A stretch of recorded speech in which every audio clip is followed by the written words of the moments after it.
भारत हमेशा हर जरूरतमंद देश की मदद करने के लिए आगे खड़ा रहता है। कोरोना महामारी के बाद भी भारत ने दुनिया के कई देशों को जमकर मदद भेजी। भारत ने दुनिया के गरीब देशों को खाने पीने की चीजों के साथ साथ कोरोना की वैक्सीन तक उपलब्ध करवाई।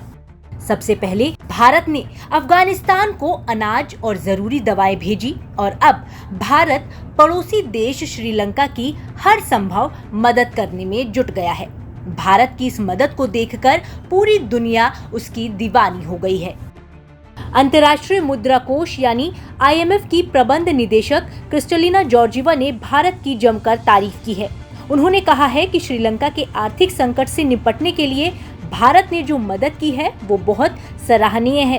क्रिस्टलिना जॉर्जिवा ने भारतीय वित्त मंत्री निर्मला सीतारमण से मुलाकात के बाद कहा कि IMF श्रीलंका की मदद के लिए भारत के साथ सक्रिय रूप से खड़ा होगा। आपको बता दें कि श्रीलंका इस समय अपने सबसे बुरे आर्थिक संकट से जूझ रहा है।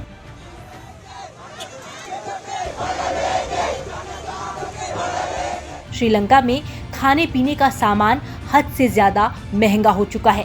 श्रीलंका के हालात अब इतने बुरे हो गए हैं कि उनके पास इन सब जरूरी सामानों को खरीदने के लिए पैसे की भारी कमी हो गई है। इस कारण श्रीलंका में तेल, चीनी, चावल, रसोई गैस की कीमतें इतनी बढ़ गई हैं कि आम जनता उसे खरीद नहीं पा रही। इसी कारण वहां की आम जनता सड़कों पर निकल आई और बड़े स्तर पर विरोध प्रदर्शन करने लगी। हालातों को देखते हुए श्रीलंका में आपातकाल लगा दिया गया। बहरहाल अब भारत श्रीलंका को बचाने के लिए हर संभव कोशिश कर रहा है।